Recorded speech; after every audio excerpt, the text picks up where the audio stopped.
Bonjour. Aujourd'hui, nous allons parler du chat, parce que nous avons constaté que malheureusement, le chat est très souvent pris comme symbole de démon, alors que peut-être il est quelque chose de beaucoup mieux.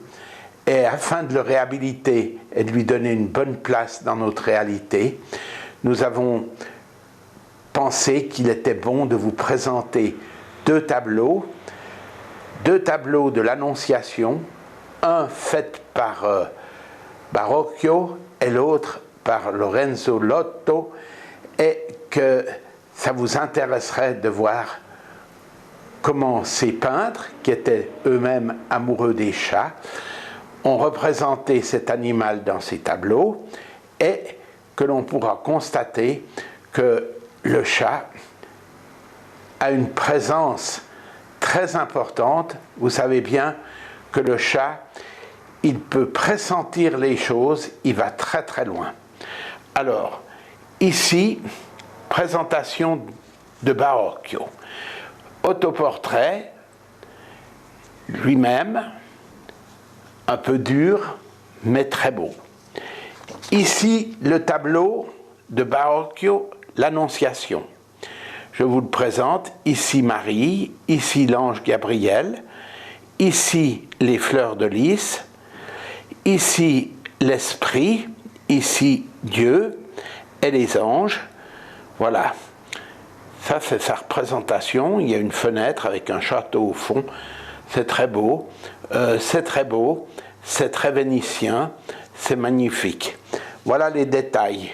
Ici on voit en détail l'attitude de Dieu qui, comme un marionnettiste, est en train de préparer toute cette affaire, c'est-à-dire la présentation de l'ange Gabriel et de l'Esprit. Donc je vous remontre le tableau, vous voyez, il est ici, on voit qu'il met les choses à leur place. Voilà l'Esprit, l'ange, et bien sûr Marie avec son manteau bleu, sa couleur classique. Ici, après Dieu, nous avons l'Esprit, représenté par la colombe qui vole avec son auréole, très belle colombe. Et puis, ici, l'ange Gabriel avec ses ailes et le lys qui est le symbole de la maternité.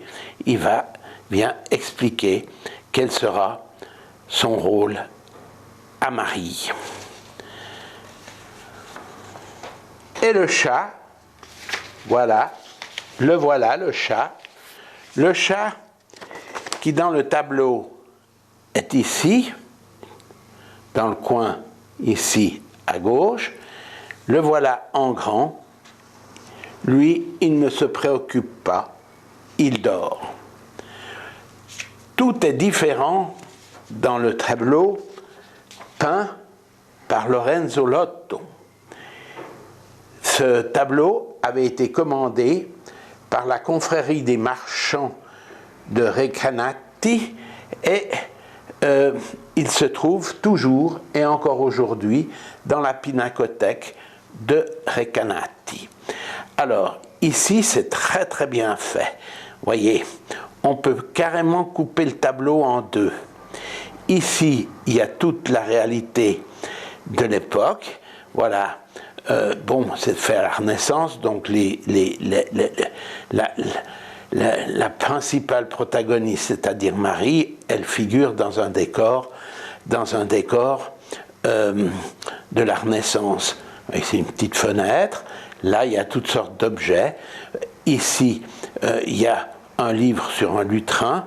Voilà, ici il y a un petit, vous voyez pas, mais vous verrez dans les détails. Et là, il y a le chat qui est entre les deux, et ici il y a le monde sacré, c'est-à-dire l'envoyé de Dieu,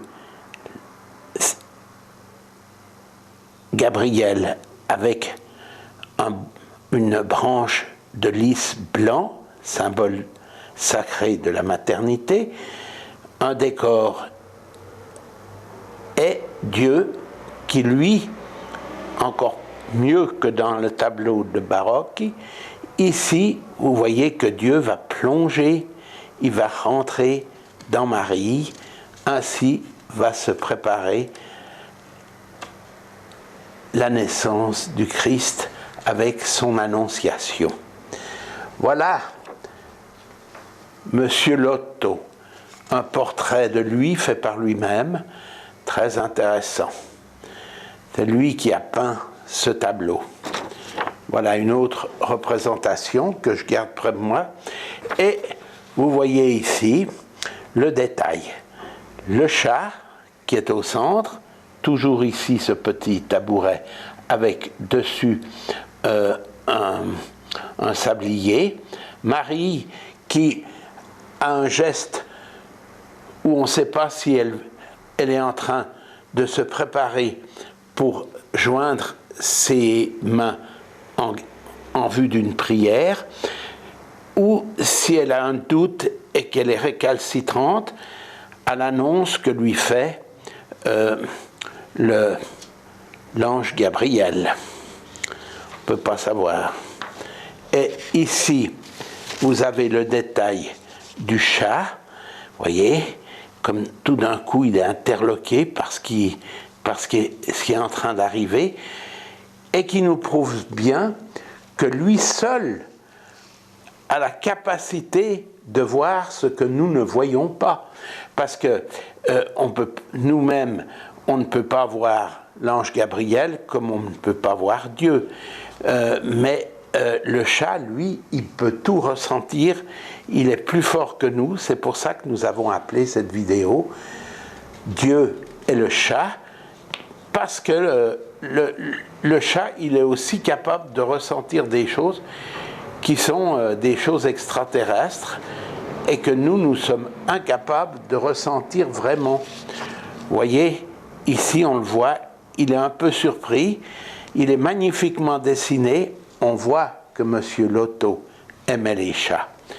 Et de nouveau, un détail de Dieu dans son nuage, avec ses mains jointes, pour plonger dans le corps de Marie.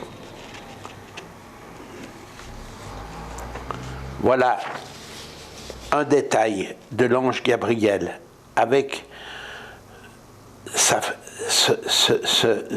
tige de fleurs de lys. Voilà les 2 fleurs de lys, les 3 fleurs de lys en bouton. Vous voyez, c'est le symbole de la maternité, c'est un symbole sacré, le lys est là.